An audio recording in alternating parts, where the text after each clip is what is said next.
What is up, and welcome to another edition of the Bruin Bible. Spring practice is about 2 weeks deep, and I've got my two favorite people covering the Bruins in spring practice. They're giving me all the alerts I need.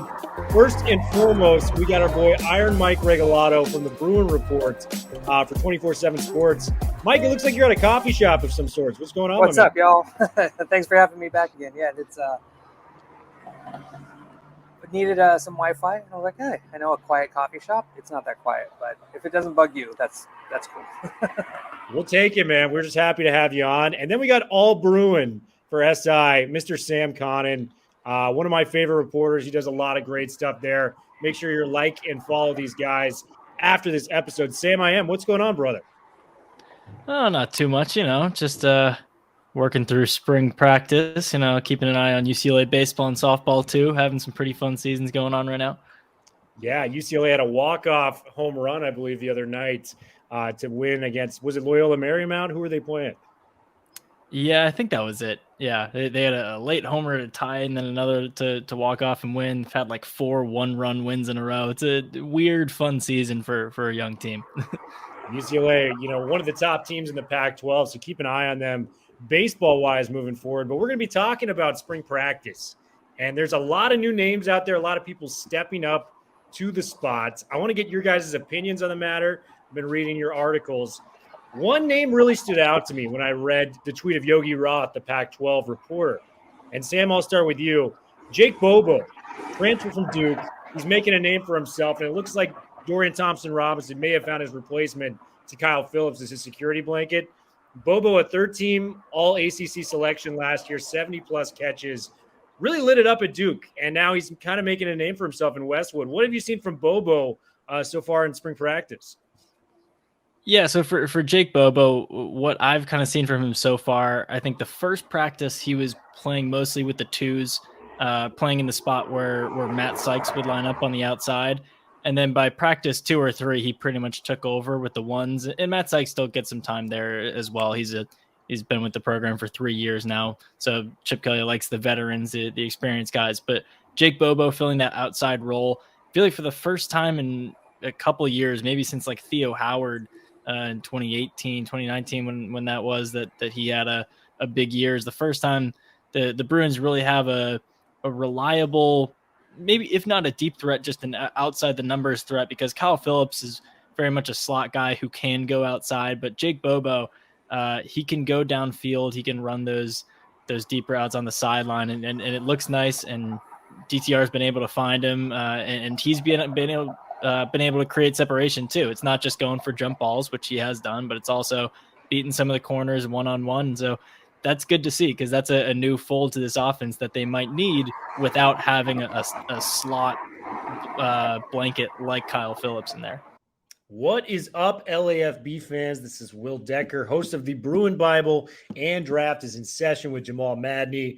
We got a special new sponsor coming to you live for LAFB, and that is Bet Online. They're going to be taking care of all my needs for NBA playoffs coming up and the MLB season starting up this Thursday.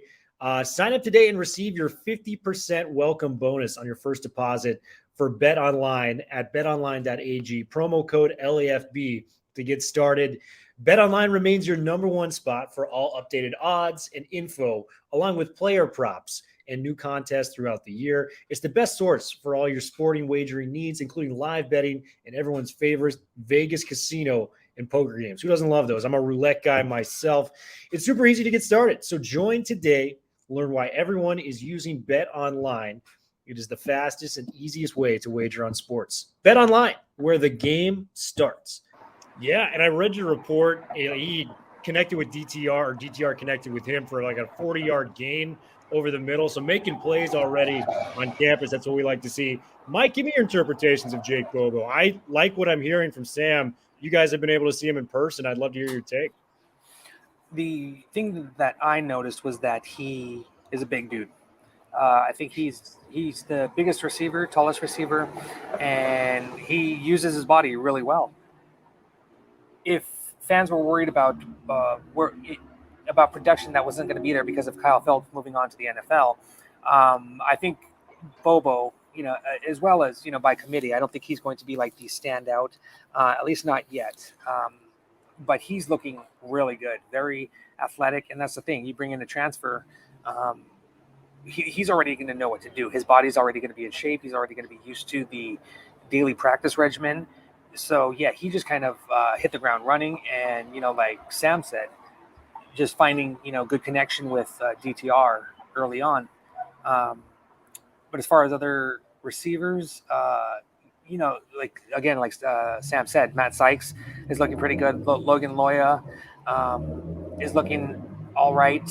And I noticed there's a lot of rotation right now, especially, it's spring. So I keep telling people, whenever they ask questions, they go, oh, is that going to affect us?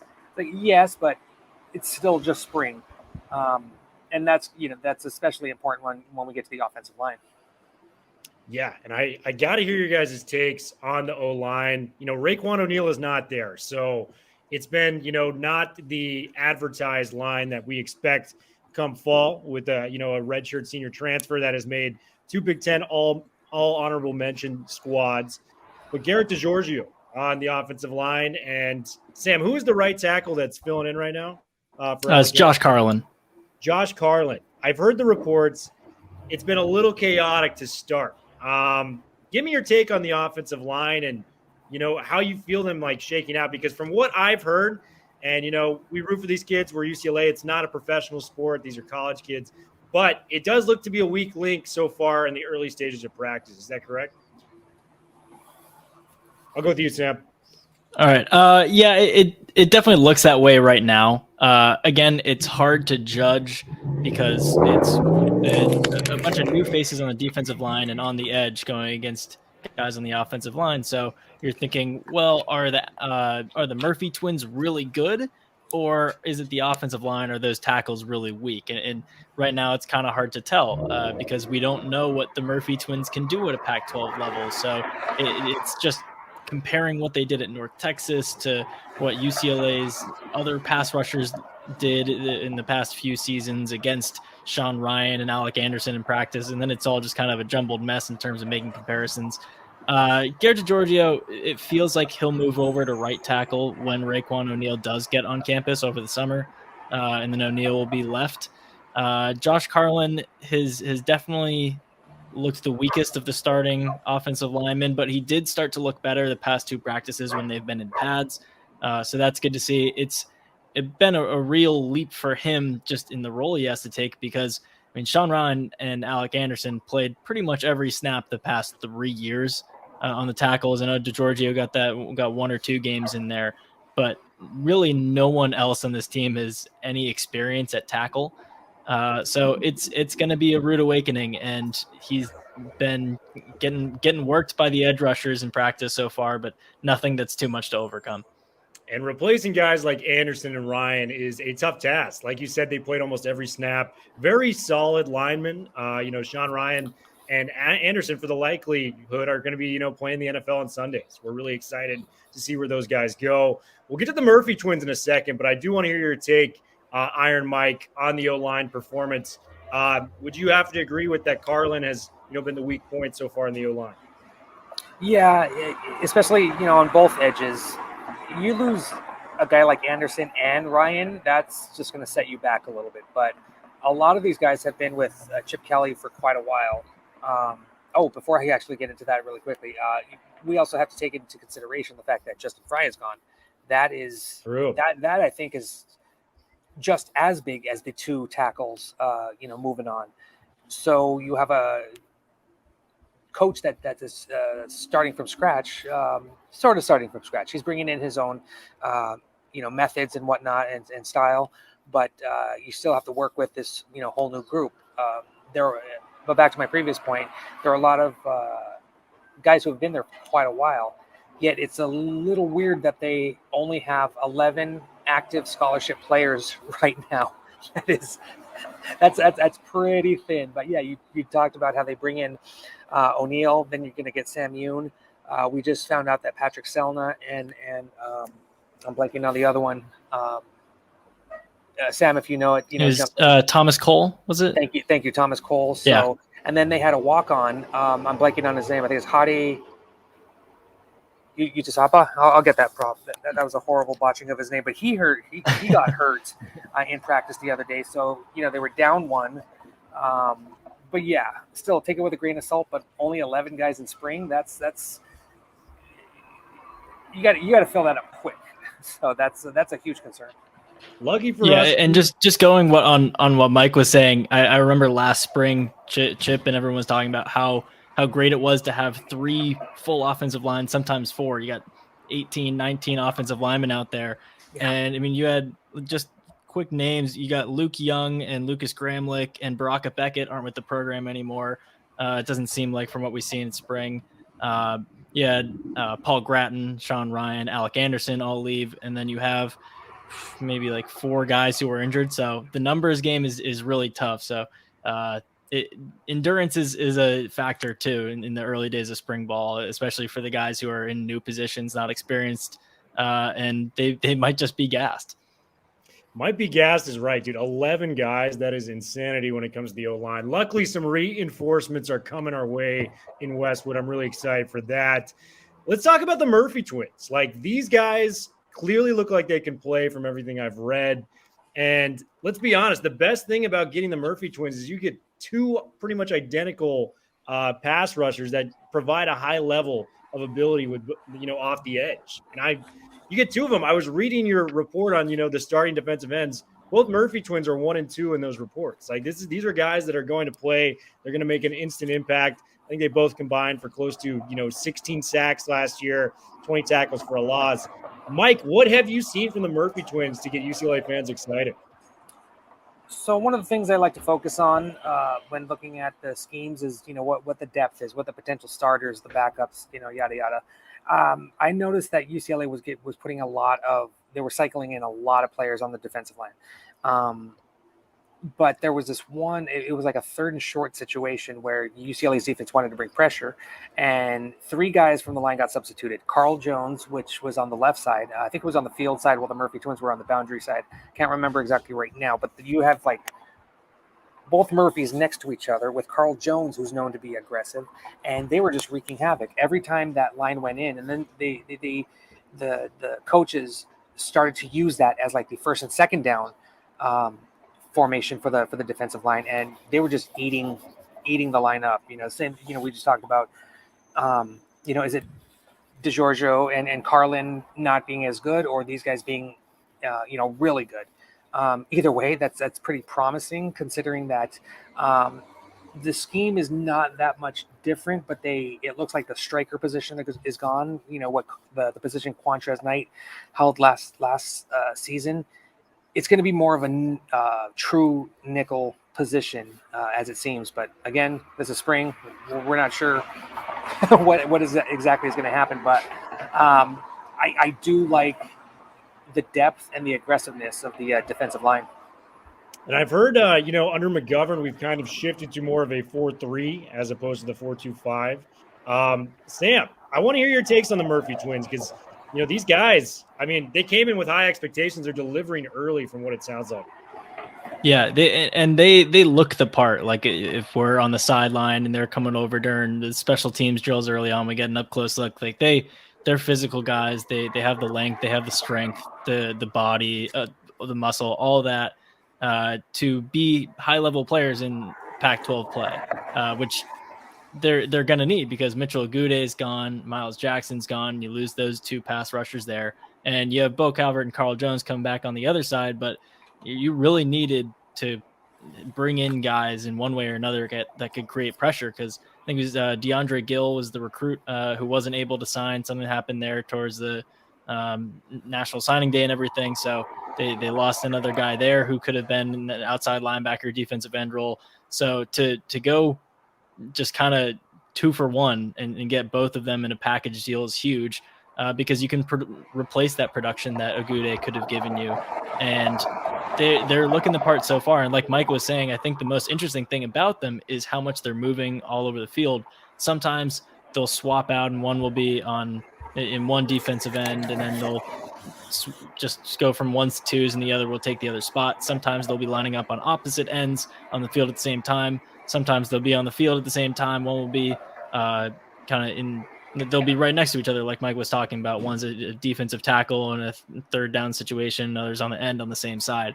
So I think the defensive coaching staff, whether it's Malloy or McGovern, are definitely experimenting with them, and it's good to see that they're dynamic and athletic enough to fill all those roles. I love it, man. This is getting me excited about the Murphy twins come the fall. I want to talk about the secondary because this has been consistently a problem with UCLA in the Chip Kelly era. But I think there's, reason to be excited, coming into this year. I've heard about Azizi Hearn making some plays. I'm interested to hear your guys' takes on that. Devin Kirkwood is, presumed maybe the number one outside corner this year from what it sounds like. And you get another transfer in like Jalen Davies, a highly recruited prospect, went to Oregon, transferred down to UCLA. Is there reason to think that the secondary has a chance to be significantly better than last year? I will start with you on this one, Mike. I'm hoping so. I got to be honest. It's just, it looks similar. And I'm trying to, a lot of people call me, Mr. Silver Lining guy. It looks a little bit better, a little bit stable, but I think they need to really solidify what the depth is going to be, as well as what kind of scheme they're going to be running. But yeah, as you said, Will, they're running out of a 4-3 and occasionally throwing in a nickel defense, a 4-2-5. I think bringing that striker position back to his natural spot on the field will probably help. But I think with that, a huge factor is going to be how the linebackers help them out, because a lot of UCLA's defensive issues last season were in the middle of the field. Teams would, they wouldn't have to go deep. They would just, throw the ball like across the middle, 10, 15 yards, and boom, it's like a first down again for, Fresno State or, Oregon, whoever marched down on them at different times. But I do see positives, a little bit more positives in the linebackers, which in turn gives me more hope for the secondary. And I know you mentioned a guy named Damian Sellers when we were talking off the air. I do want to hear your take on him. Sam, tell me about the secondary. I saw Azizi, picked off a pass yesterday when you were at practice. I've heard him make some plays. If you were to grade it from an A to an F right now going in, where would you grade the secondary and what you've seen on the potential?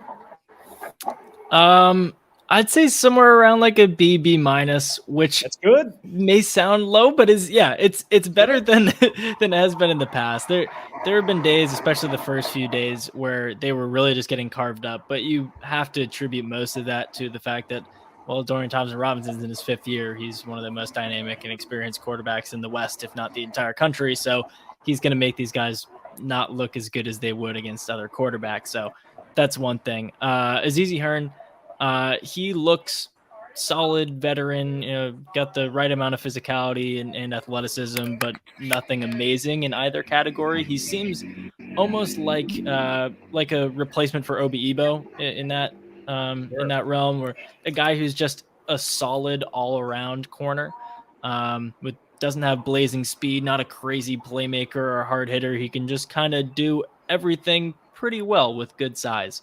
And it seems like they're mostly lining Hearn up in the slot when they bring in that fifth defensive back, which is interesting because, like Mike was talking about earlier, changing things up, not having the striker position anymore, having that slot cornerback be a true slot cornerback instead of Quantrez Knight, who was blitzing a lot and was covering running backs a lot. And that was part of the whole idea of the defense the past 2 years, was creating that pressure with the extra blitzer and everything. Now they're going to try to create pressure with the four guys on the line and let the slot corner and the nickel just do their work. So that will probably help a little bit. Kirkwood's looked good. John Humphreys pretty much looks like he's the number 2 corner, at least when Hearn's in the slot. So that's interesting. He's a guy who doesn't have a ton of on-field experience, but he's been around the program a few years now. He's someone who you really want to step up, because they don't have a ton of options there. They're pretty much like 6, 7. They have like 7, 8 cornerbacks. Really not too many. So if John Humphrey is going to be in that 2 spot with not too many guys behind him, he's really going to have to impress this spring and then in the fall too. Yeah, man. And, not a lot there, but just hearing you say B, I think that's just a stress reliever because B is better than what we've had, in It's recent better years. than C minus. Oh, man, we'll take that all day, given what we had last year. So B, we will take that.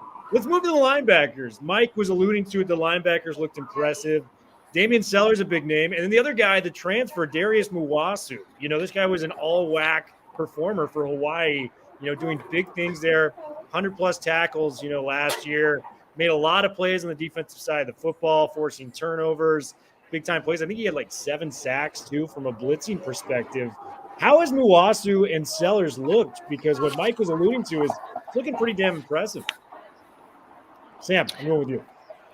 Yeah, I think with Muasau, it's really interesting because he seems to be swapping in and out with Caleb Johnson. And Caleb Johnson was a good veteran last year, but he, production-wise, and especially in terms of sacks and tackles for loss, took a big step back from 2020.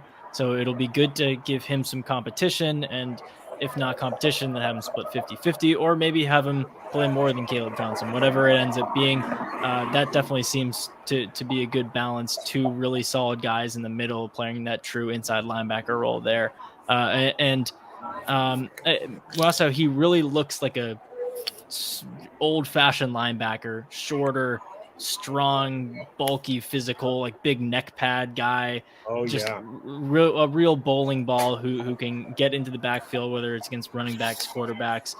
Not going to be the best in coverage, same way in the same way as Caleb Johnson. But then you have K. Medrano and you have Damian Sellers, 2 guys who look to be really good in coverage and almost kind of playing a nickel role depending on the formation. And you'll have John Vaughns come back in the fall once he's done playing with UCLA baseball. He's a center fielder. He's rangy. He's gonna have that coverage skill. So it's nice to have those key guys in the middle there. And then surround them with guys who can cover, like a Medrano or Alekaho when he comes back from injury, and all those guys like that. Nice. I like what I'm hearing from the linebacker room. And guy that I'm incredibly high on is a guy, Caleb Johnson. This guy, 2020, you just look at the stats coming into last year. I thought he was going to really break out and be an all Pac-12 performer. He had 5.5 sacks in 7 games. Did not come to fruition last year, but then again, Mitchell Gude kind of took that spot from him. Him coming back for an extra year, I think that's really going to benefit him. Mike, tell me your confidence level with the linebacker room from an A to an F when you get Sellers, Johnson, and Muwasu potentially being the 3 guys that are going to see the field the most. They look more active, and I don't know if that's scheme or development, but yeah, some of the guys look, bigger. We're still waiting on Alekaho, who he's been injured. He's been in a scooter riding around the sidelines, so we got to wait on him. But yeah, Caleb Johnson, he's done all right. He hasn't really jumped out. Mosau, he's, like Sam said, he looks like a linebacker. And again, and like I said earlier, one of the benefits from having, transfers is that these guys already know what to do in the college game. It may be Hawaii, but hey, they've gone up against tough opponents in the Mountain West. Still Division I school, Exactly. Yeah, exactly. And he just looks like he needs some reps, but I think he'll be ready. He looks really good. Man, I love what I'm hearing from this. Another positive sign with the defense that has been plaguing us throughout these years. Tight ends. This is like the last major position group I have. I think we feel confident with Dorian Thompson-Robinson and Charbonnet. No need to discuss those dudes. Ezike and Habermill, the 2 guys fighting for the tight end spot. And we had a great tweet come out about Caleb Wilson, the tight end, saying, hey, I visited practice. I think the tight end room is going to be just fine. I'm excited to see where that's going. And Wilson was the guy who kind of started this lineage, under Chip Kelly, where the last 3 tight ends, when Dulcich gets drafted, have been draft-eligible players and gone in the draft. So it's exciting to hear him kind of give his stamp of approval on these guys. If you had to pick one going into the season, and I will start with you on this one, Mike, is it Michael Ezike or is it Hudson Habermill? It's weird. It's so here it is again. It's just spring because I still want to see what Michael Martinez can do. He's obviously going to be more of a blocking tight end, but he's been injured. I think he's going to be a really big piece. But I think it's going to be Ezike for the receiving aspect of the tight end position, and Habermill as a blocking, more of a blocking tight end, because he's looked really good going up and locking up some of those defenders, especially when they put some 2 tight end sets up there. He just looks natural in just getting up to the line and locking up one area for Dorian or the running backs or whoever to operate in the backfield. So I honestly think we're going to see a lot of them, if not both of them, on the field at the same time when they do those two tight end sets. I love it, man. Sam, do you got an opinion on the matter in Ezike or Habermill? I really think because we saw what Ezike could do at tight end. I think last year was his first year at tight end, and Dulcich was in front of him. But I mean, Martinez went down pretty early in the season, so he had some chances. He had a lot of snaps in there and just didn't do too much. It's been kind of, you saw him the moment he stepped on campus as a receiver and said, oh, that's a tight end. And now that he's moved to tight end, is he a great pass catching tight end? He should be better than what he's shown. And is he a great blocking tight end? Well, he's definitely a great blocking receiver. So he's just kind of in that weird in-between position where I think Habermill may be the guy to break out, because you look at, I mean, Asiasi was kind of a low-key transfer. Like when he transferred in from Michigan, he was notable, but not like he wasn't making headlines or anything. Caleb Wilson, he transferred from USC. He was a holdover from Moore to Chip Kelly. Again, a guy who wasn't supposed to be a game breaker, and then he had like 960 yards in 2018. Wow. And then obviously Greg Dulcich, he was a walk-on receiver, put on some weight, changed his play style, hung around a while, and became an all Pac-12 player. Probably going to be a second, third round pick in the NFL draft. So Hudson Habermill, I think, came in as a preferred walk-on receiver, I want to say, a few years ago. And yeah, he could be the next in that line of like weird, quirky, good story UCLA tight end kind of guy, where he's long, he's physical, he can. Right now, it seems like Ezike in practice is playing the Dulcich role, and Habermill is playing the Martinez role while Martinez is hurt. But when Martinez comes back and fills in that like pseudo 6th offensive line, 12 personnel role that he filled last year in the early part of the season, could Habermill move over and be that receiving tight end, the guy who runs up the seam like Dulcich and Asiasi did? Maybe. It's not the most likely, but I think there is a pretty decent shot that he gets reps, he gets catches, and he impresses in real game situations next fall. Man, well, whatever UCLA does in the tight end room, luck has been on their side. They've done a phenomenal job developing those guys. I just got one last question for each of you. Thank you guys so much for coming on, by the way. Always fun to talk to you, Sam. Always fun to talk to you, Iron Mike.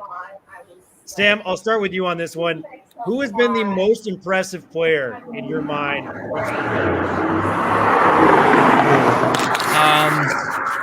I'll go with a surprise guy. I'll go with DJ Justice. Oh, okay. Who I think last year was his true freshman year, and I want to say he didn't see the field at all. But he has had some really good catches, some one-handed catches. He's run some really tight routes. In that receiver spot with Kyle Phillips gone, with Chase Cole gone, they're going to have to replace a lot of production. It's probably not just going to come from one guy. It might be Cam Brown taking some more reps and having some more catches than he had last year. It's going to be Jake Bobo stepping in and playing well. But I think DJ Justice is a guy who can really maybe get some starts next year, because he's quick. He's been playing in the slot and on the outside in that Cam Brown side. So between Kaz Allen, Cam Brown, Logan Loya, Josiah Norwood, DJ Justice, all those like kind of tweener guys who are kind of in the slot can sometimes play outside. It's going to be a total mishmash for all of them. And I think DJ Justice is a guy who can really do well in that little mini position battle. I love it. It's such a loaded group. DJ Justice was not a guy I would have anticipated. This is why I love talking to you guys about these spring practice reports. Iron Mike, you got to give me the one guy that you're stoked on that you've seen so far in spring ball. I'm going to say Deshaun Morrell. He didn't see any time last year. He's a recruit that comes from Alabama. He actually never visited UCLA before he committed. And he's looked good in practice, but he hasn't seen the field. But with Charbonnet coming back, that was huge. Obviously, he's going to be RB1, but who was going to be 2 and 3? Well, it seemed like it was going to be Keegan Jones, but he's looked okay. It doesn't seem like he's made a step forward. Maybe not yet. Maybe we'll see that in fall.